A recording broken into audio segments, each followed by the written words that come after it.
Bon, eh bien, je vais démarrer.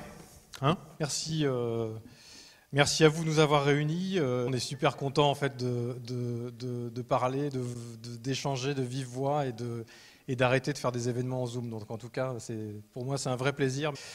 Donc je vais vous parler un petit peu aujourd'hui de ce que je fais au labo. Alors le titre est très général, je vais essayer de l'illustrer un petit peu plus en détail.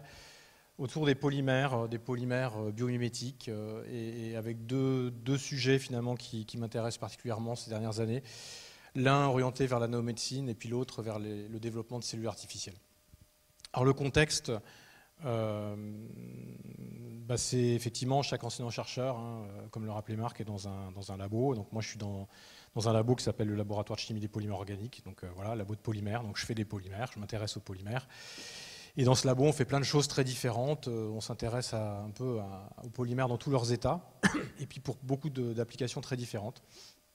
Et ça va des polymères en tant que matériaux durables, biosourcés ou durables. Ça va dans le développement intrinsèque de polymères, comment on les fait mieux, y compris les grands polymères industriels aujourd'hui, ce qu'on appelle les plastiques, des fois, ceux qu'on n'aime pas, mais dont on a besoin. Et puis, on s'intéresse aux polymères pour l'électronique. Et puis enfin, la dernière équipe du laboratoire, qui est finalement l'équipe auquel je m'intéresse, c'est cette équipe-là qui étudie les polymères et l'interface avec le vivant. Donc au sens très large, hein, quand on dit interface avec le vivant, ça peut s'inspirer du vivant ou faire des choses pour le vivant. Donc au total, on a à peu près 120 personnes dans le labo à vraiment s'intéresser, se focaliser sur cette science qu'est la science des polymères. Alors, je voulais évoquer, hein, on s'intéresse à mimer le vivant, hein, donc au biomimétisme. Donc c'est bien sûr des approches, hein, qui sont des approches très anciennes, on n'est pas les seuls à faire ça. Il y a des exemples très connus. Un des exemples, c'est la feuille de lotus, qui est fameuse, qui est l'exemple qu'on donne souvent, qui finalement a des propriétés de super hydrophobicité, donc de pouvoir repousser l'eau, principalement liée à une nanostructuration en fait, qu'on va retrouver sur cette feuille, et qui est ici représentée avec des plots, des îlots ici qui ont une dimension de quelques micromètres. On va retrouver ce type de structuration dans des exemples peut-être un peu moins connus, l'exemple étant la peau de requin, qui a aussi une nanostructuration de surface en fait, hein, et qu'on peut aussi chercher à mimer, que certaines entreprises en fait miment pour venir graver sur des surfaces, y compris métalliques, hein, cette nanostructuration, éviter typiquement l'absorption ici de virus, hein, quand ce sont des outils qui vont être utilisés dans la chirurgie par exemple. Donc là on est principalement sur de la structuration de la matière, hein, et pas forcément sur du mime de la chimie, hein, de la composition de la matière. Et en fait nous c'est plutôt ça qui nous intéresse. Et finalement l'intérêt d'un chimiste finalement que je suis, hein, vient finalement plus d'un physicien. Et j'aime bien montrer cet exemple, en tout cas cette phrase là de Richard Feynman, donc, a eu un prix Nobel de physique, mais sur l'électrodynamique quantique, donc un domaine complètement différent du mien. Mais en tout cas, sa philosophie, c'était vraiment quelque part de dire que pour comprendre quelque chose, eh bien, il fallait être capable de le créer et de le recréer. Et c'est un petit peu dans cette dynamique-là dans laquelle on s'inscrit. Pour comprendre des phénomènes biologiques compliqués, eh bien, finalement, on va essayer de les reconstruire et de les créer nous-mêmes pour permettre de mieux les comprendre. Et derrière, si on les comprend mieux, eh bien, on est capable de mieux designer, mieux refaire de la chimie, qui va être capable d'avoir une efficacité plus importante au niveau biologique. Alors, dans cette démarche-là, finalement, on mime quoi? Enfin, qu'est-ce qui nous intéresse? Il y a deux éléments principaux qui nous intéressent, vous allez voir, qui se ressemblent d'un point de vue finalement conceptuel. L'un étant d'une part le virus. Alors le virus, bien sûr, c'est quelque chose qu'on ne veut pas, hein, surtout en ce moment, mais on peut essayer de le mimer pour en tirer bénéfice, en tirer avantage. Les dimensions caractéristiques ici, c'est la centaine de nanomètres, hein. Et puis là, on va être dans le domaine effectivement de la nanomédecine, de la vectorisation d'actifs. C'est dans ces problématiques-là qu'on va agir. Et puis il y a un autre domaine ou un autre type de structure qui nous intéresse à mimer, c'est la cellule. Donc la cellule, c'est une structure qui est plus grosse déjà. Vous voyez, on est à dizaines de microns ici, et qui est plus complexe, puisqu'il y a une structuration interne, en particulier si on est dans des structures de type eucaryote, hein, on a ces effets de compartimentalisation qui sont importants. Et donc là, on va être dans le domaine des cellules artificielles ou des protocelles. Et à nouveau, je vais essayer de vous montrer qu'on peut développer des systèmes pour essayer d'en tirer avantage ou d'en tirer bénéfice. Donc, la constante entre tout ça, donc ces deux objets différents, qui ont des fonctionnalités biologiques très différentes, mais finalement ces deux objets-là, il y a une caractéristique ou une propriété ou un élément de matière qui est important dans ces deux objets, c'est leur membrane. D'accord ? Donc c'est leur membrane qui permet de séparer l'intérieur d'un virus ou d'une cellule de l'extérieur, qui permet d'interagir aussi avec son milieu. Et finalement, ces membranes sont souvent, alors si on regarde ici une membrane cellulaire, on voit qu'il y a une composante majoritaire que sont les lipides, qui représentent à peu près effectivement 60% des membranes biologiques. En plus de ces lipides, on a plein d'autres trucs ici, en bleu et en vert en particulier, et ces autres trucs, ce sont des biomacromolécules, donc ce sont des polymères en fait. Et ces polymères, de différentes natures, hein, ça peut être des protéines, des glycanes, donc des polysucres, des glycoprotéines ou des lipoprotéines. Donc tout ça sont je dirais des macromolécules, des polymères, qui vont donner finalement la fonctionnalité de la membrane, en tout cas la plupart des fonctionnalités de la membrane. Par exemple, dans les protéines transmembranaires, ça permet le transport, ça permet la reconnaissance, l'interaction, la motilité des cellules. Donc se dire qu'on peut mimer une cellule finalement avec des lipides, c'est vrai, mais c'est très réducteur. Et finalement, utiliser les polymères, vous voyez bien que les polymères ici, ces polymères biologiques, hein, sont très importants. Et nous, on s'est intéressé ces dernières années à mimer, en tout cas à essayer de reproduire deux types de structures, les glycoprotéines d'une part et les lipoprotéines d'autre part, qui donnent une certaine fonctionnalité, que je vais vous illustrer sur les glycoprotéines. Donc tout ça, comme je l'évoquais, on peut mimer finalement ces objets avec finalement des lipides, et puis on va refaire un objet qui va ressembler à finalement la membrane d'une cellule ou d'un virus avec ces structures lipidiques. Donc on appelle ça des liposomes. Ils ont été développés il y a très longtemps. Les premiers ont été développés en 1965. Tout d'abord pour vraiment faire des modèles de compréhension de la diffusion ionique à travers des membranes. Donc c'était vraiment un modèle de membrane cellulaire, hein, la première motivation. Et puis, quelques années plus tard, c'est-à-dire 30 ans après, effectivement, ces systèmes ont été utilisés pour la vectorisation de médicaments, de principes actifs, ici en chimiothérapie. Et là, c'est la première vraie nanomédecine utilisée chez le patient, hein, qu'on appelle le Doxil, qui encapsule un agent anti-cancer, qui est la doxorubicine. Donc 30 ans de recherche, de compréhension de cette matière, hein, pour développer un médicament. Et puis en 1995, en fait, c'est en même temps que les premières vésicules à base de polymères, donc l'analogue des liposomes avec des polymères, ont été découverts. Et là, vous voyez que ces objets ils se ressemblent beaucoup, hein. On a finalement une membrane qui sépare l'intérieur de l'extérieur. Et en fait, l'intérieur, c'est de l'eau, un compartiment aqueux, l'extérieur aussi. Et la seule différence qu'on a entre les deux, eh bien, c'est que quand on a des lipides, on a des petites molécules. Donc on va avoir une épaisseur ici membranaire qui va être typiquement entre 3 et 5 nanomètres. Ici, on est entre 5 et 50 nanomètres parce qu'on a des polymères, on a des grosses molécules. Et donc, quelque part, on a des barrières ici qui séparent l'intérieur de l'extérieur qui sont plus importantes, plus épaisses. Et ça permet de moduler les propriétés de libération d'actifs quand on parle de ces problématiques-là. Donc, on s'intéresse à ça au labo, enfin beaucoup de gens s'y intéressent, hein, et aujourd'hui, dans cette, je dirais avec cette approche en tête, finalement, on fait de la chimie, donc on fait ces polymères, d'accord, donc on les construit en partant de l'élément de base qu'est le monomère. On fait ce qu'on appelle de l'ingénierie macromoléculaire, donc c'est la construction de Lego moléculaire pour faire des polymères. On contrôle comme ça le type de chaîne que l'on va utiliser, donc le type de polymère hydrophile ou hydrophobe qu'on va utiliser. Ça nous permet de contrôler leurs propriétés d'organisation pour former des structures de type vésiculaire, comme je l'ai évoqué, mais d'autres types de morphologie, et je me focaliserai sur les vésicules aujourd'hui. Et puis, on veut leur intégrer de la fonctionnalité, en particulier de la biofonctionnalité, de la bioactivité dans la structure moléculaire, de telle sorte à ce que, on puisse développer des polymères par une voie bioinspirée qui nous permettent de développer donc, des structures, des assemblages macromoléculaires qui vont pouvoir être biofonctionnels en une seule étape. D'accord ? Et donc là, l'intérêt, il est là, c'est vraiment d'avoir, par la chimie, une bioactivité codée à l'échelle moléculaire. Donc pour vous illustrer ça et pour vous donner un exemple, finalement, on a travaillé, on a commencé il y a plus d'une dizaine d'années en fait, sur ces aspects-là et on continue toujours à travailler sur ce type de projet. On a essayé donc, de designer des copolymères à bloc avec cette approche biomimétique, ici en mimant une structure particulière qu'on va retrouver, que sont les glycoprotéines. Et l'objectif ici, c'était de designer des copolymères qui codent pour deux choses. Alors le codage, il est simple, hein, il est quand même basique. Il y a deux informations qu'on veut avoir. C'est contrôler la morphologie et être à la bonne taille, à la bonne structure, et contrôler la bioactivité, en tout cas une certaine bioactivité des systèmes que l'on peut développer. Alors pourquoi c'est si intéressant que ça? C'est parce que si on regarde l'utilisation des polymères dans le monde du vivant, la plupart des polymères sont utilisés souvent parce qu'ils ne font rien. D'accord ? Et ce qu'on veut, en fait, c'est qu'ils soient inertes vis-à-vis du vivant. On veut éventuellement qu'ils soient dégradables, qu'ils soient éliminables dans la plupart des cas, mais en tout cas, on ne veut pas qu'ils interagissent avec le vivant. Et c'est la plupart des biomatériaux, en fait, la plupart des biomatériaux qu'on utilise, donc tous ces polymères connus, le PEG, le PLA par exemple, qui sont utilisés de façon très routinière en termes de biomatériaux, ne font rien ou pas grand-chose, en fait, et c'est ce qu'on veut.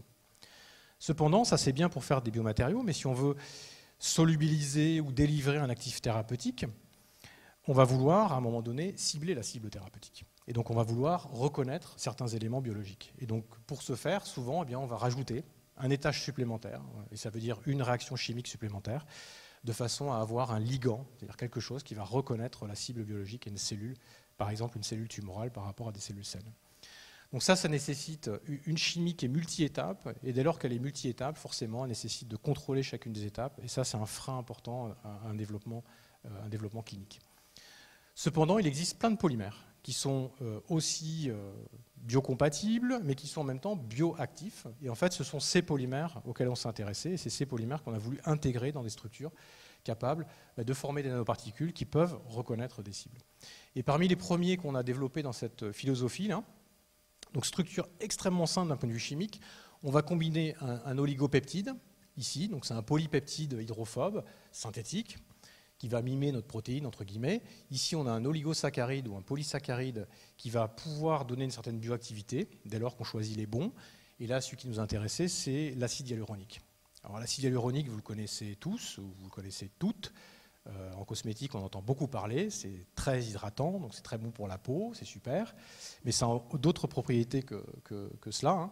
Ça a aussi des propriétés de reconnaissance de certains récepteurs biologiques, et en particulier qui vont être exprimés sur certaines tumeurs. Cancer du sein ou cancer du poumon. Et on s'intéressait à développer ces deux modèles.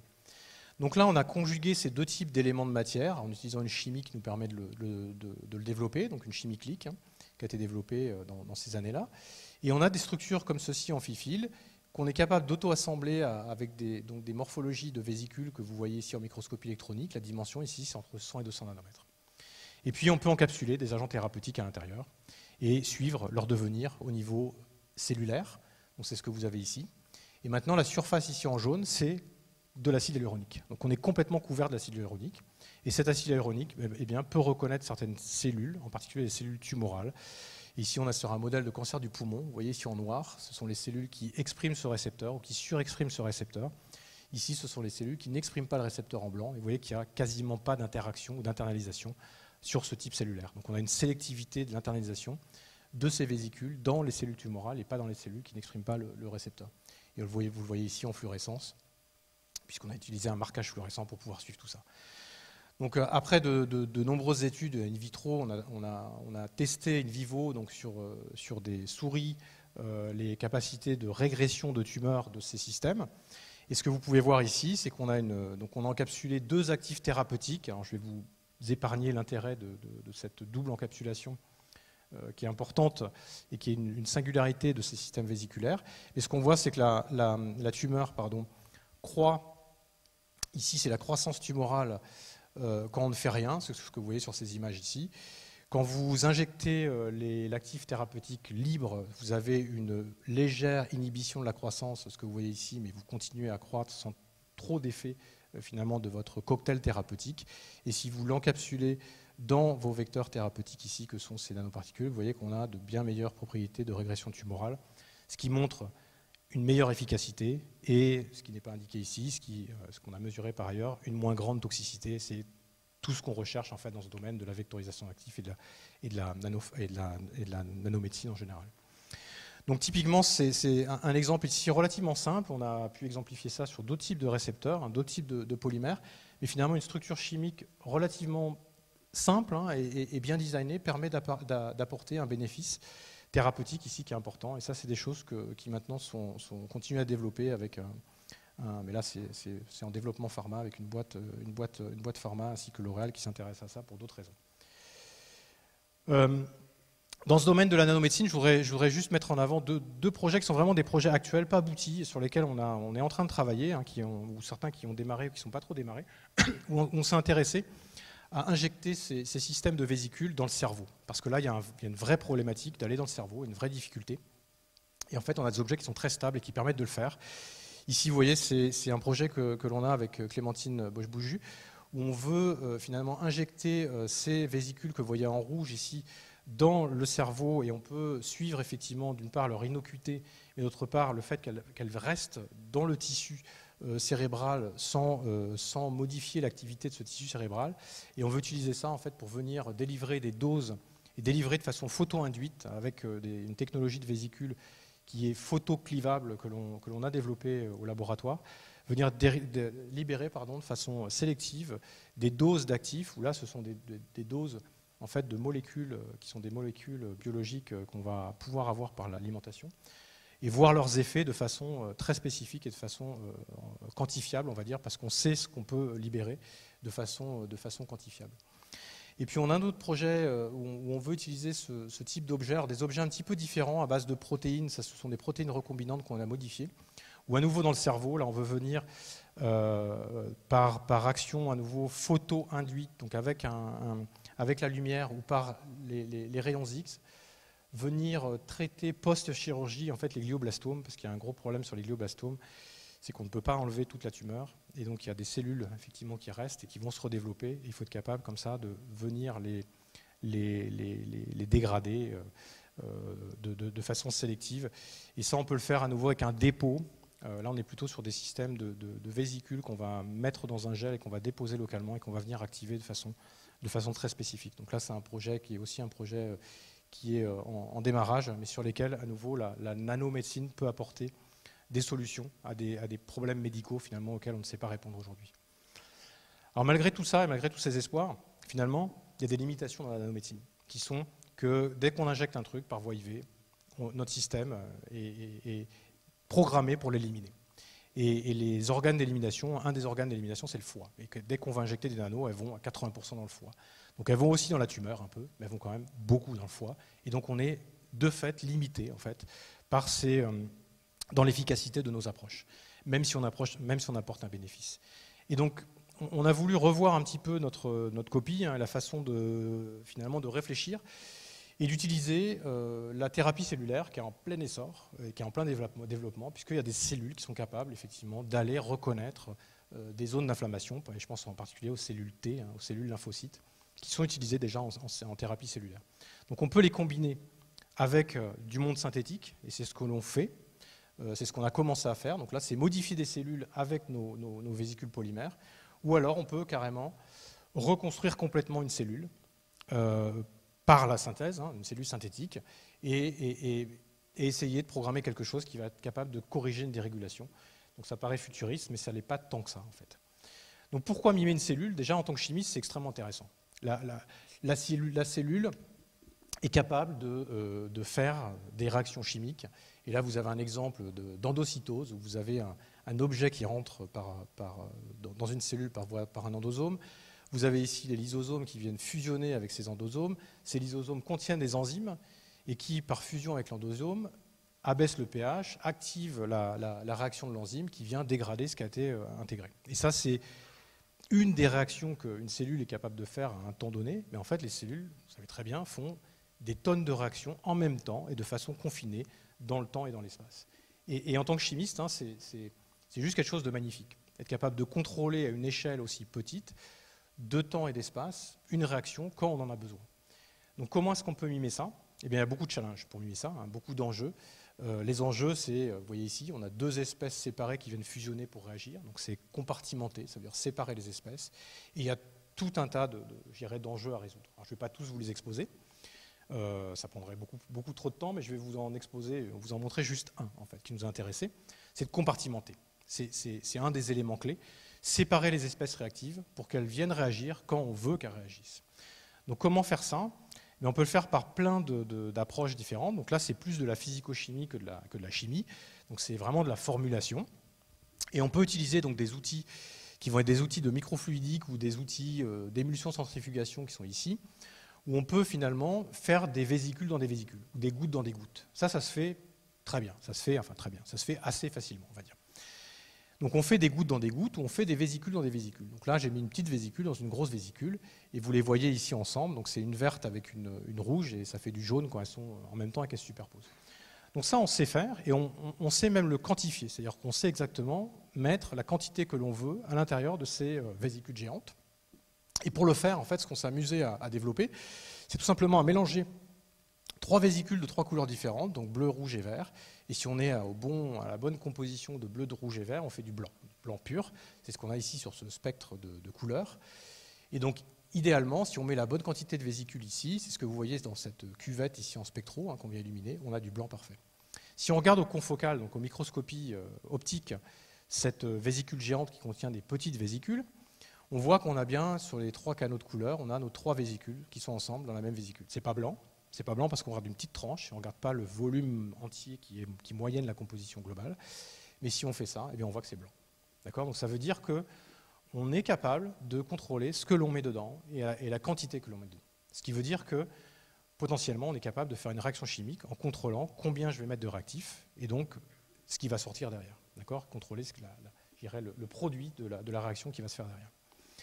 Alors la réaction qu'on a voulu mettre en œuvre, c'est une réaction un peu complexe que je ne vais pas développer, c'est une réaction enzymatique qu'on appelle en cascade. Donc c'est 3 enzymes qui vont réagir de façon séquentielle à partir d'un substrat qui est le composé de départ et qui, si et uniquement si ces 3 enzymes réagissent, produisent un composé fluorescent. Et c'est ce que vous voyez sur cette courbe ici. L'augmentation de fluorescence, uniquement quand on a toutes les enzymes, si on retire une des enzymes, on a un background de fluorescence, mais on n'a rien en fait qui se passe. Qu'est-ce qui se passe au temps zéro ? Ce n'est pas fluorescent, il n'y a rien. Et puis si on attend au cours du temps et qu'on suit une cinétique, eh bien, on voit à la fin ici, on a de la fluorescence qui est apparue à l'intérieur de la vésicule et uniquement à l'intérieur de la vésicule de façon parfaitement sélective et contrôlée. Donc on peut séparer ces espèces réactives, on peut déclencher et construire une réaction biochimique ou chimique ici de façon très contrôlée. Alors bien sûr, c'est une des étapes et un des éléments, on va dire, à mettre en œuvre. Il y a beaucoup d'éléments à maîtriser. Et bien évidemment, ce qu'on veut faire avec ça, c'est faire interagir ce genre de système pour produire ici une espèce qui n'est pas une espèce fluorescente, qui ne sert strictement à rien, mais une espèce qui va pouvoir être une espèce thérapeutique, qui va pouvoir corriger une dérégulation d'une cellule. D'accord ? Et donc ça veut dire qu'on doit être capable de co-cultiver ces cellules artificielles ou plastiques avec des vraies cellules, plastiques pour polymères. Et c'est des choses qu'on a commencé à faire. Effectivement, c'est réaliste. On sait co-cultiver ces cellules artificielles ou ces vésicules polymères avec des vraies cellules. C'est ce qu'on a fait ici avec des adipocytes.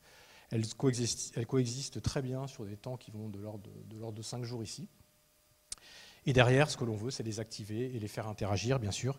Et l'enjeu qu'il y a derrière, et c'est l'enjeu sur lequel on travaille actuellement, c'est d'être capable de les faire communiquer. Pas juste les mettre ensemble, mais de les faire interagir et communiquer, de telle sorte à ce qu'on puisse corriger une dérégulation de la cellule par notre cellule artificielle quand on l'aura voulu et quand on l'aura programmé. Alors ça, je n'ai pas prévu de vous le montrer. L'objectif et le rêve ultime, il est là. C'est d'être capable, effectivement, sur le long terme, et ça me conduira peut-être jusqu'à mes vieux jours ou jusqu'à ma retraite, pour résoudre ce challenge-là. Il y a beaucoup d'enjeux à résoudre sur le chemin. Mais derrière, la motivation ultime, et c'est un rêve qu'on a exprimé il y a près de 10 ans maintenant, mais comme je vous dis, ça va nous conduire pendant encore quelques années, c'est de concevoir vraiment quelque chose qui va pouvoir interagir et communiquer avec une cellule et corriger son dérèglement. Et c'est une façon d'envisager finalement une action thérapeutique pour demain. J'en ai fini, c'est ma conclusion finalement, ce n'est pas une vraie conclusion, c'est plutôt une perspective. Et puis bien sûr, je veux remercier toute l'équipe qui me soutient, qui me suit dans ces projets, certains étant un petit peu foufous, et bien sûr tous les sponsors que l'on peut avoir pour développer ces activités de recherche. Et puis je serai ravi de répondre à toutes les interrogations que vous pourrez avoir. Merci à vous.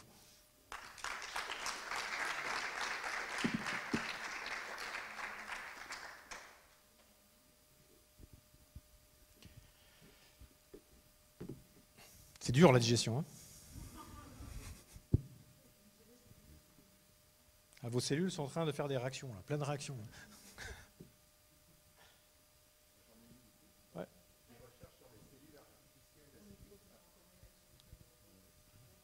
Il marche tout seul ? Oui. Les recherches sur les cellules artificielles, est-ce qu'il y a des liens ou des collaborations avec les gens qui font des recherches sur le premier ancêtre commun, la première cellule qui serait apparue sur Terre, etc. Est-ce que faire ça, c'est aussi essayer de comprendre un petit peu comment sont apparues les premières cellules ? Et l'origine de la vie, en général. Oui, il y a des des mouvements, on va dire, qui s'interconnectent, qui commencent à s'interconnecter. Et effectivement, développer ce genre d'outils, comme je le disais un peu au début, reconstruire, c'est aussi mieux comprendre. Et finalement, ce type d'outils, on est loin de prétendre être capable de comprendre l'origine de la vie avec ça, avec ce genre d'outils, mais par contre, ce sont des outils qui peuvent nous aider à le comprendre, parce que, en fait, là-dedans, quand on fait des réactions dans un environnement qui finalement est l'environnement de la cellule, en termes de dimensions caractéristiques, en termes de vitesse d'échange ou de dimension d'échange de réactifs, et c'est ce qu'on appelle le confinement, on va être dans des situations qui peuvent effectivement être des situations qui vont répliquer ce qui a pu se passer au niveau de l'origine de la vie. Mais c'est des outils qui peuvent y contribuer. D'accord, mais effectivement, il y a des champs de pensée qui vont dans cette direction, dans lesquels on commence effectivement à interagir et à échanger. Merci.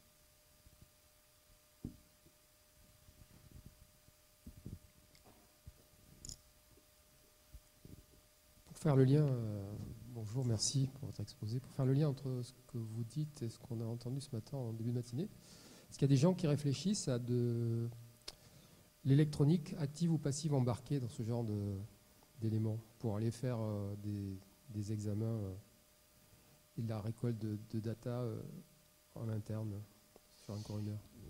Ouais, dans les systèmes nano, il y a effectivement des systèmes qui peuvent intégrer l'électronique et qui peuvent intégrer de la communication. Donc, y compris avec des polymères, il y a des polymères conducteurs qui permettent de faire des conversions transfert électron, transfert électronique et d'envoyer du signal ou de récupérer du signal. Donc ça, c'est des choses qui peuvent effectivement s'interfacer. Il y a déjà des choses qui sont... Dans le cerveau en particulier, pourquoi on va dans le cerveau et de plus en plus, c'est parce que dans le cerveau, on peut vraiment faire des trucs qui sont assez poussés, on va dire, ou assez avancés dans l'interfaçage avec le monde extérieur, en fait. Par la lumière, mais aussi par l'électronique ou l'électrochimie, typiquement. Donc c'est un élément d'échange qui est extrêmement riche, effectivement.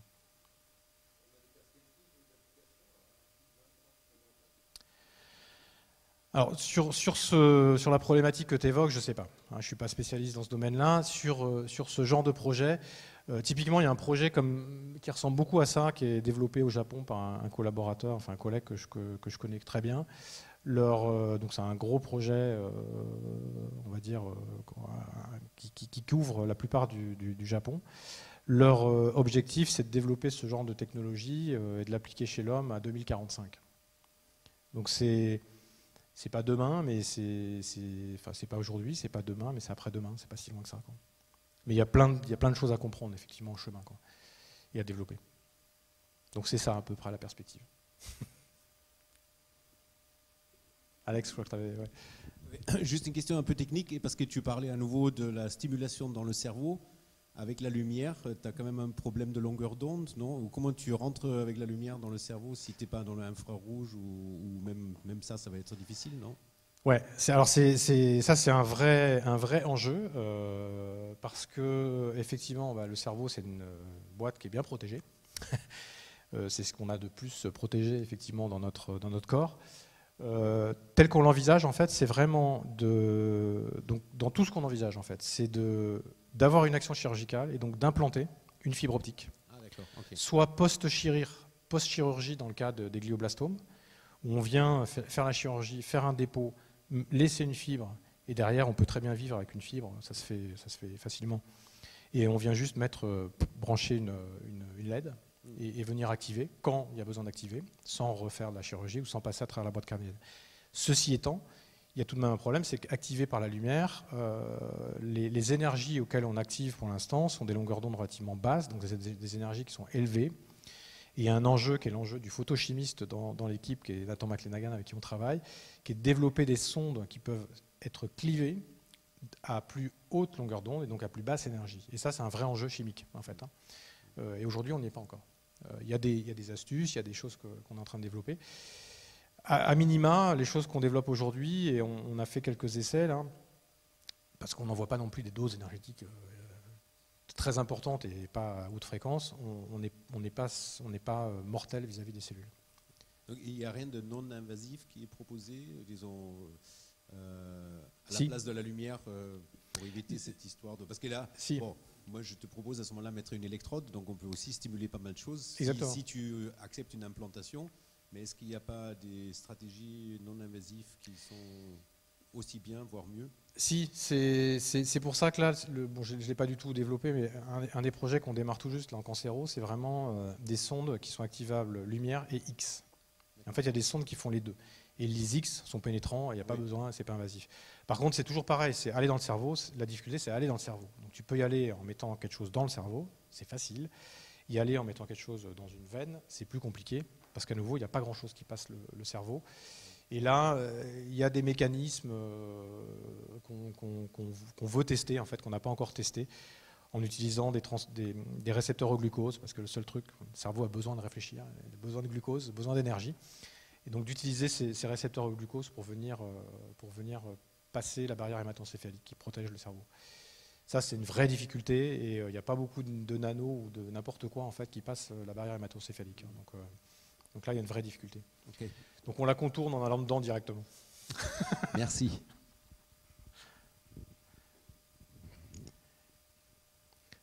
Mais juste pour compléter, toi, les glioblastomes, on ne sait pas faire aujourd'hui. Le chirurgien, il opère, il referme, et puis derrière, ça redémarre, parce qu'il n'a pas tout enlevé. Donc il ne sait pas traiter. Donc forcément, il opère et ça redémarre. Donc là, il y a à nouveau un besoin médical qui n'est pas rencontré, sur lequel on peut essayer de faire des choses.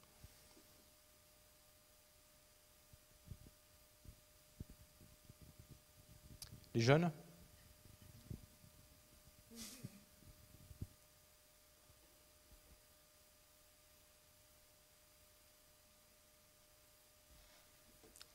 Bon, bah c'est l'heure. Allez.